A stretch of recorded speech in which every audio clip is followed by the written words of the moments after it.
Bismillahirrahmanirrahim. Assalamualaikum warahmatullahi wabarakatuh.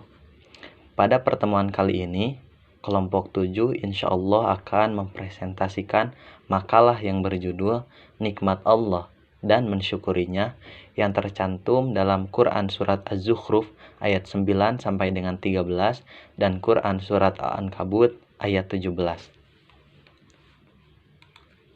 Kelompok 7 yang beranggotakan Muhammad Abdul Aziz, Mira Hasanah Susilawati, dan Muhammad Ilham Fadilah. Adapun pembahasannya yaitu yang pertama, kajian tentang nikmat Allah dan cara mensyukurinya.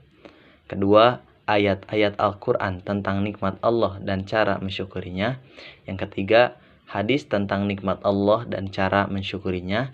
Dan yang terakhir, cara mensyukuri nikmat Allah Ta'ala. Baiklah teman-teman, selamat menyaksikan. Bismillahirrahmanirrahim. Assalamualaikum warahmatullahi wabarakatuh. Perkenalkan, saya Muhammad Abdul Aziz. Saya dari kelompok 7. Di sini insya Allah saya akan menjelaskan makalah yang berjudul Nikmat Allah dan Cara Mensyukurinya. Materi yang pertama yaitu tentang kajian tentang nikmat Allah dan cara mensyukurinya. Syukur berarti ucapan, sikap, dan perbuatan terima kasih kepada Allah Subhanahu wa Ta'ala, dan pengakuan atas nikmat dan karunia yang telah diberikan oleh Allah. Nikmat yang diberikan sangat banyak dan bentuknya bermacam-macam. Di setiap detik yang dilalui manusia tidak pernah lepas dari nikmat Allah. Nikmatnya sangat besar sehingga manusia tidak akan dapat menghitungnya. Kemudian dilanjutkan dengan ayat Al-Quran tentang nikmat Allah dan cara mensyukurinya yang tercantum dalam surat Az-Zukhruf. A'udzubillahi minasyaitonirrajim. Bismillahirrahmanirrahim. Wala in sa'altahum man khalaqas samawati wal arda la yaqulunna khalaqahunnal azizul alim. Alladzi ja'ala lakumul arda mahdan wa ja'ala lakum fiha subulan la'allakum tahtadun. Walladzi nazzala minas samaa'i ma'an biqadarin fa'ansyarna bihi baldatan maita kadzalika tukhrajun. Walladzi khalaqal azwaja kullaha wa ja'ala lakum minal fulki wal an'ami ma tarkabun litastawu ala zuhurihi thumma tadhkuru ni'mata rabbikum idza stawaitum alaihi wa taqulu subhanalladzi sakhkhara lana hadza wa ma kunna lahu muqrinin. Hukum tajwidnya yaitu wala in nun mati bertemu dengan sin, hukumnya ikhfa ausad. Sa'al tahum mim mati bertemu dengan mim, hukumnya idgham mislen. Man nun mati bertemu dengan kho, izhar. Khalaqos alif lam samsiah. Sama mad tabi'i wa mad tabi'i. Samawati wal alif lam qamariyah. Wal arda la yaku mad tabi'i lun gunnah. Khalaqahunna gunnah. Al azizu alif lam qamariyah. Al aziz mad tabi'i. Al azizul alim mad arid li sukun. Kemudian dilanjutkan dengan terjemah ayatnya. Dan sungguh jika kamu bertanya kepada mereka siapakah yang menciptakan langit dan bumi, niscaya mereka akan menjawab, semuanya diciptakan oleh yang maha perkasa lagi maha mengetahui. yang menjadikan bumi untuk kamu sebagai tempat menetap, dan dia membuat jalan-jalan di atas bumi untuk kamu untuk mendapat petunjuk, dan yang menurunkan udara dari langit menurut kadar yang diperlukan, lalu kami hidupkan dengan air itu negeri yang mati. Seperti itulah kamu akan dikeluarkan dari alam kubur. Dan yang menciptakan semua yang berpasang-pasangan dan menjadikan untukmu hewan ternak yang kamu tunggangi, supaya kamu duduk di atas punggungnya, kemudian kamu ingat nikmat Tuhanmu yang kamu telah duduk di atasnya. Dan salah satu ucapan, Maha Suci Tuhan yang telah menundukkan semua ini bagi kami, padahal kami sebelumnya tidak mampu menguasainya. Quran Surat Az-Zukhruf ayat 9 sampai dengan ayat 13. Kemudian yang selanjutnya itu asbabun nuzul dari Surat Az-Zukhruf ayat 9 sampai dengan 13. Tafsir Surat Az-Zukhruf ini didasarkan pada kitab tafsir Ar-Razi, At-Tabari, dan Al-Mawardi. Dalam ayat ini Allah menjelaskan bahwa orang-orang kafir pun mengakui bahwa pencipta langit dan bumi beserta isinya adalah Allah yang Maha Perkasa dan Maha Bijaksana. Namun demikian mereka menyembah selain Allah dan mengingkari kekuasaannya untuk membangkitkan umat manusia. Sebagaimana telah dijelaskan sebelumnya, kemudian Allah merinci ciptaan-ciptaannya yang menunjukkan sifat-sifatnya. Sifat yang pertama yaitu Al-Khaliq, dia pencipta langit dan bumi. Para ahli teologi menjelaskan bahwa perbuatan pertama Allah adalah mencipta. Oleh sebab itu Allah melalui dengan menyebut dirinya sebagai pencipta. Hal ini jika kita menafsirkan kata khalq dengan ihdas dan ibda. Sifat kedua yaitu Al-Aziz, yang berarti maha menang, atau Al-Ghalib, yang mengungguli dan yang menghasilkan kemapanan, yaitu kekuasaan atau kudroh. Al-Aziz adalah kekuasaan, kemampuan yang sempurna. Sifat yang selanjutnya yaitu Al-Alim, yaitu yang menunjukkan kesempurnaan ilmu. Kesempurnaan ilmu dan kekuasaan jika terintegrasi dapat membuat seseorang mampu menciptakan apapun. Oleh karena itu Allah menyifati dirinya dengan kedua sifat ini. Sifat yang keempat, dia yang membuat untukmu bumi sebagai mahdan, atau mahdan ini terhampar seperti karpet. Mahdan mengandung pengertian bahwa ia diam, tenang, bisa dimanfaatkan untuk pertanian dan pembangunan untuk menutup aib orang-orang yang hidup dan yang mati. Mahdan juga mengandung pengertian sebagai tempat beristirahat bagi bayi. Bumi dibuat seperti mahdan karena banyaknya peristiwa istirahat di atasnya. Sifat kelima, dia yang buat jalan-jalan untukmu di atas bumi. Maksudnya bahwa manusia bisa memanfaatkannya hanya jika dia bisa bepergian dari satu negeri ke negeri yang lain dan dari satu iklim ke iklim yang lain. Hal ini karena Allah menyediakan jalan-jalan ini dan meletakkan di atasnya tanda-tanda khusus. Karena jika tidak demikian, maka manusia tidak bisa mengambil manfaat. Kemudian dia berfirman agar kalian mendapat petunjuk.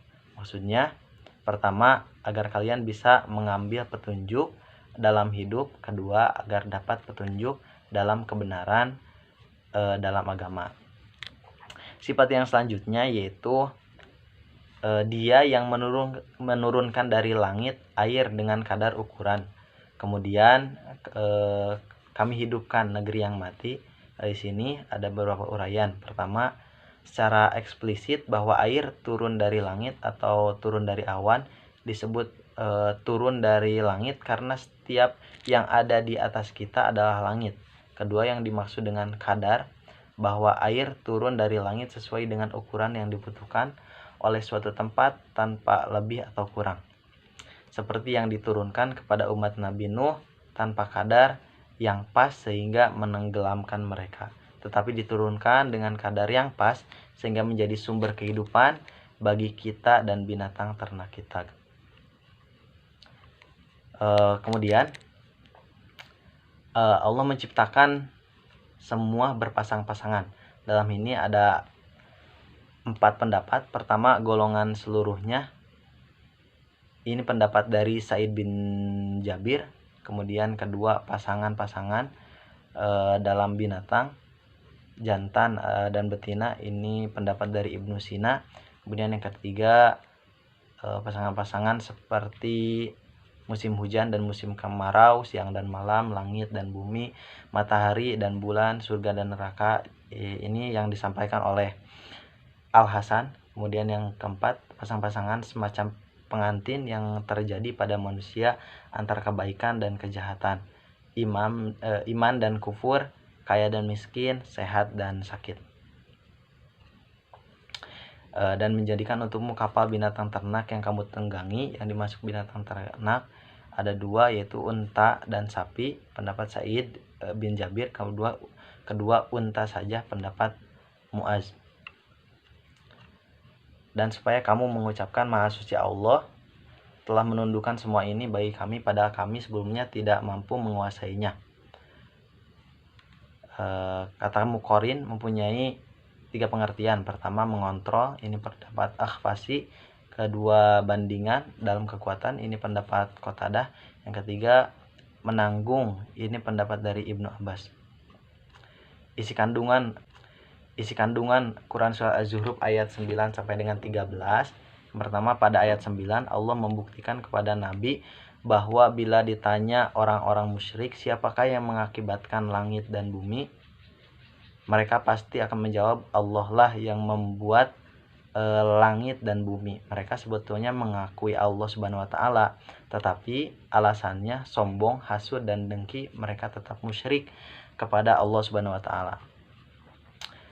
Kemudian pada ayat 10 Allah merinci sebagian dari kehebatan ciptaannya itu sambil mengarahkan pembicaraan secara eksklusif kepada manusia, khususnya mereka yang mengingkarinya. Firman Allah Subhanahu wa taala, dialah yang membuat bumi itu dan mengakibatkan kamu bumi sebagai tempat yang mantap dan nyaman, tidak goyang ataupun oleng.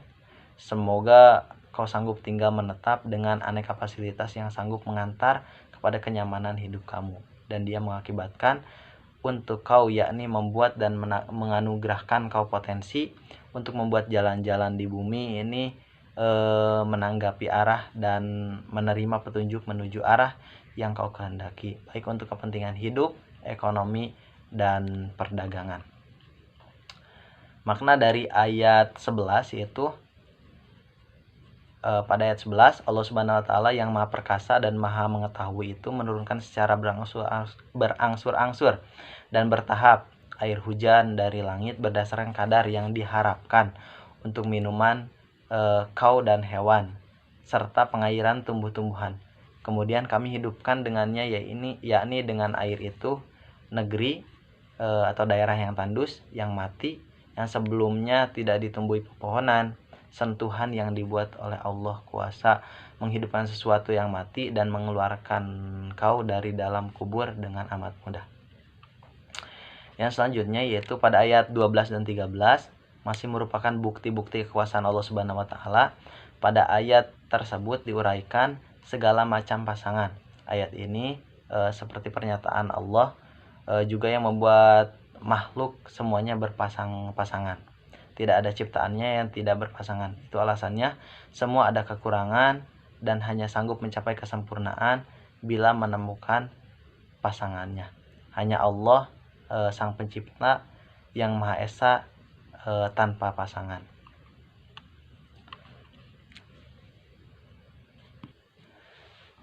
Baik, mungkin itu penjelasan dari saya. Kurang lebihnya mohon dimaafkan. Akhirul kalam, wassalamualaikum warahmatullahi wabarakatuh.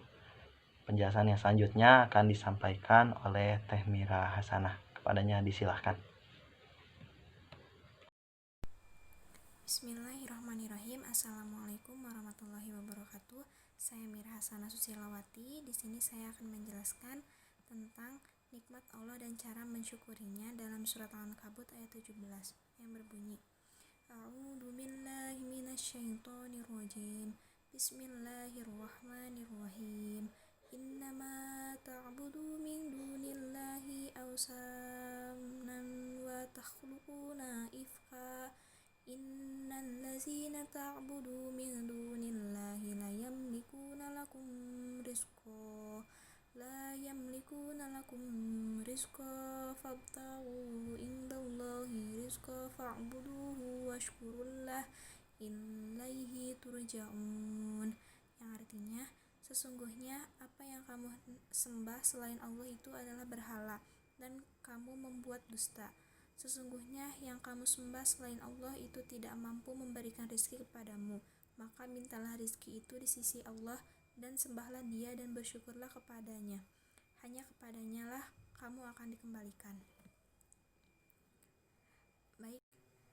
Baik, di sini saya akan lanjut menjelaskan tentang Asbabun Nuzul Surat Al-Ankabut ayat 17. Pada mulanya, ayat 17 surat Al-Ankabut ini menceritakan bahwa umat Nabi Ibrahim yang tidak mau menyembah Allah, bahkan mereka menyembah patung-patung buatan mereka sendiri. Dengan demikian, Allah menjelaskan bahwa patung-patung atau yang lainnya yang mereka sembah selain dirinya tidak bisa berbuat apa-apa, apalagi memberi rizki untuk kehidupannya. Hanya dari sisi Allah lah rizki itu didapat.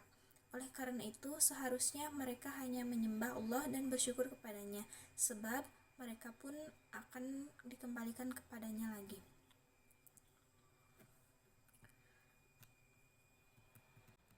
Yang selanjutnya yaitu saya akan menjelaskan isi kandungannya. Surat Al-Ankabut ayat 17.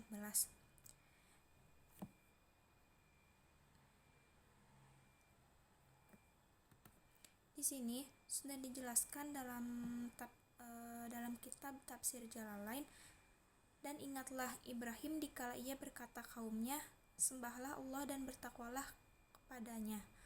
Takutlah kalian akan azab dan hukumannya.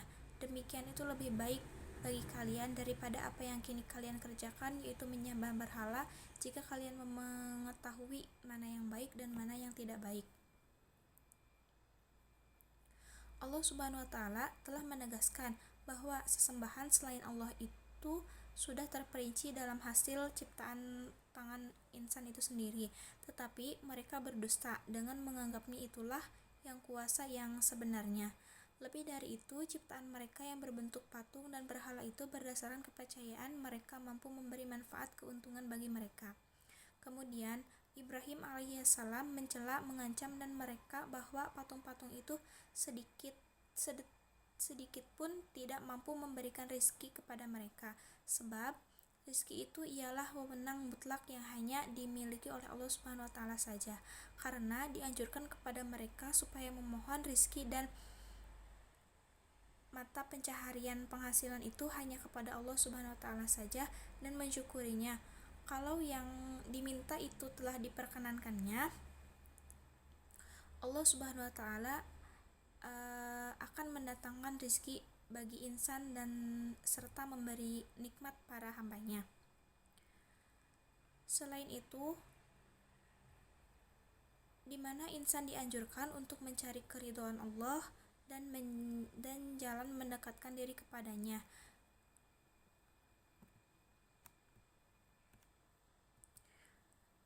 Mungkin cukup sekian yang dapat saya sampaikan. Wassalamualaikum warahmatullahi wabarakatuh. Oke, baik. Di sini saya akan melanjutkan materi yang selanjutnya, yaitu hadis tentang nikmat Allah dan cara mensyukurinya.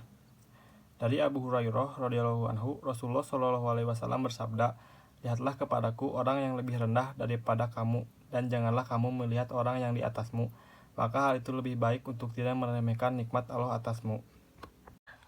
Dalam penjelasan hadis ini, Nabi memerintahkan kaum muslimin agar memandang orang-orang yang berada di bawah kekayaannya, baik mengenai bentuk dan rupa tubuhnya, kesehatan dan kesejahteraannya, maupun harta dan ataupun yang lainnya, seperti itu. Yang selanjutnya, cara mensyukuri nikmat Allah Ta'ala. Bersyukur kepada Allah Ta'ala artinya menjalankan perintahnya dan meninggalkan segala larangannya. Bersyukur kepada Allah Subhanahu wa Ta'ala atas nikmat-nikmatnya, contohnya berucap terima kasih dan mengucapkan hamdalah atau bersujud syukur. Akan tetapi ada cara lain yang lebih umum untuk bersyukur kepada Allah. Ada 3 cara bersyukur yang diberikan oleh Syekh Muhammad bin Shaleh Al-Utsman rahimahullah di dalam kitab Al-Qaulul Mufid, yaitu yang pertama, bersyukur dengan hati. Bersyukur dengan hati ini dengan meyakini dan mengakui bahwa segala nikmat yang dia dapatkan pada hakikatnya adalah berasal dari Allah Subhanahu wa Ta'ala itu sendiri. Allah berfirman dalam surat An-Nahl ayat 53, Bismillahirrahmanirrahim, wa ma bikum min nikmatin faminallah, yang artinya apa saja yang nikmat yang pada kalian maka dari Allah datangnya.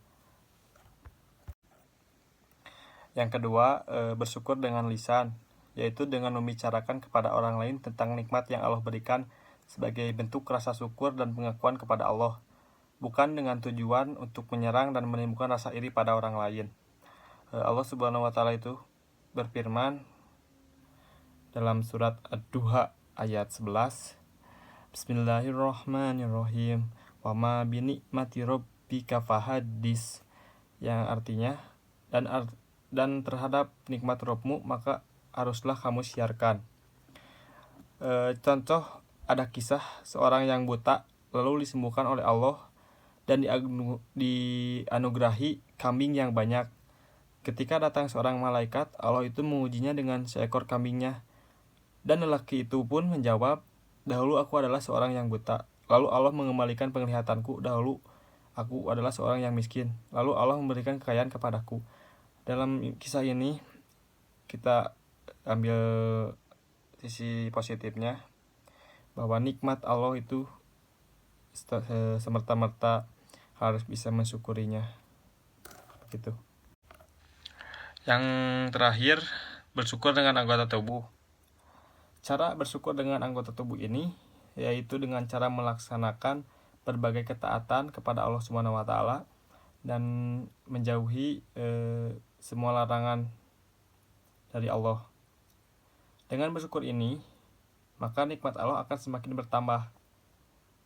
Dan jika tidak bersyukur, maka azab Allah akan datang mengancam. Allah SWT berfirman dalam surah Ibrahim ayat 7, Bismillahirrahmanirrahim, la in syarakatum la ajinakum wa la in kafartum inna azabish lasyadid, yang artinya sesungguhnya jika kalian bersyukur pasti akan aku menambah nikmat kepada kalian, dan jika kalian mengingkari nikmatku maka sesungguhnya azabku sangat pedih. Sedikit menambahkan tentang cara bersyukur, seperti mengamalkan ilmu dan mengajarnya kepada orang lain, itu pun bentuk mensyukuri nikmat atas ilmu. Dan menafkahlah harta di jalan Allah ialah bentuk bersyukur atas nikmat harta. Dan mengonsumsi makanan untuk menyehatkan tubuh dan tidak mencampakkan adalah bentuk mensyukuri nikmat makanan. Demikianlah materi yang bisa saya sampaikan. Mohon maaf apabila ada kesalahan. Wabillahi taufiq wal hidayah. Wassalamualaikum warahmatullahi wabarakatuh. Alhamdulillahirabbil alamin. Baiklah teman-teman, sekian yang dapat kelompok kami sampaikan. Kurang dan lebihnya mohon dimaafkan. Terima kasih atas segala perhatiannya. Wabillahi taufiq wal hidayah. Wassalamualaikum warahmatullahi wabarakatuh.